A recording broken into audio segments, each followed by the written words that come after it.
Today I'm going to show you how to create a comic book halftone effect in Photoshop, step by step, so you can turn a regular photo into a bold, retro comic-style image. This is a really fun effect for posters, thumbnails, social media graphics, and any design where you want that classic printed comic look.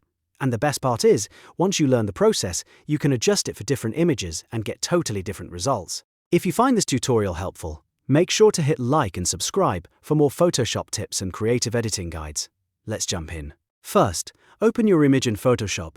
I recommend choosing a photo with a clear subject, strong lighting, and good contrast, because halftone patterns work best when the image already has some shadows and highlights to build on.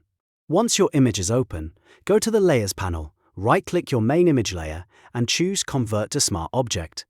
This is an important step because it keeps your effect editable.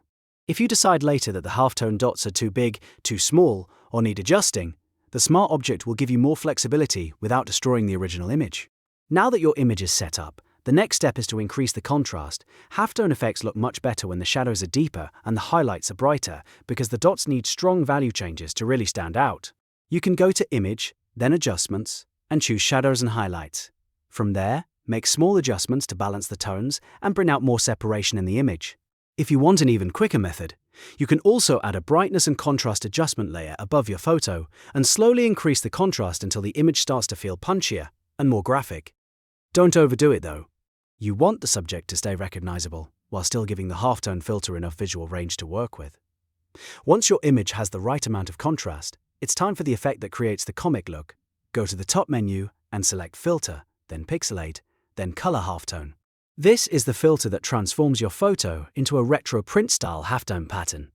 A settings box will appear, and here you'll control how the dots look. For max radius, which determines the size of the dots, start somewhere between 12 and 20 pixels if you're working with a high-resolution photo. If you want a more dramatic or abstract comic style, you can push it higher. If you want finer detail, keep it lower. The best setting will depend on your image size and the look you want, so don't be afraid to experiment. Next are the channel angle settings. These control the screen alignment for the different color dots. To get a look that feels closer to standard print layouts, enter these values: Channel 1, 108, Channel 2, 162, Channel 3, 90, and Channel 4, 45. Once those values are entered, click OK and let Photoshop apply the filter. At this stage, your image may look very intense or overly stylized, but that's completely normal. The goal right now is to create the halftone pattern first, then blend it back into the artwork, so it feels more natural and polished. Now let's blend the effect into the original image. Because you converted the layer into a smart object, you should see the Color Halftone filter listed under the layer in the Layers panel. Look for the small slider icon on the far right side of the filter text, and double-click it. This opens the blending options for that filter. In the Mode drop-down, change the blending mode from Normal to Darken or Multiply.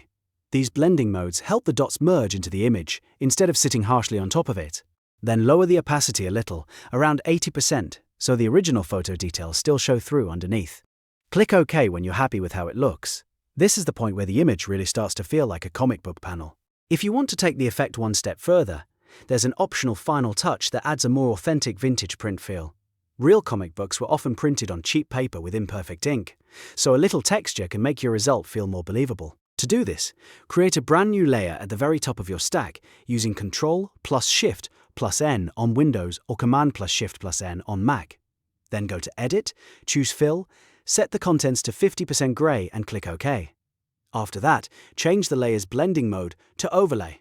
This helps the texture interact with the image underneath in a subtle and natural way. Next, go to Filter, then Noise, then Add Noise. Set the amount to around 10 to 15%, choose Gaussian and make sure monochromatic is checked. This gives the layer a grainy, printed paper texture without introducing color noise. Click OK, and now your comic book halftone effect has even more depth and character. If the noise feels too strong, you can always lower the opacity of that layer until it looks just right. And that's it. You've now created a comic book halftone effect in Photoshop using contrast, the Color Halftone filter, blending options, and an optional vintage texture layer. The great thing about this technique is that you can keep tweaking the dot size, blending mode and texture until it matches the style you want, whether that's a clean, modern comic look or a more worn retro print effect. If this tutorial helped you, please give it a like, subscribe to the channel, and turn on notifications so you don't miss the next Photoshop guide. And if you want, I can also show you how to turn this into a full pop art style poster effect or a black and white comic print look in a future video. Thanks for watching, and I'll see you in the next one.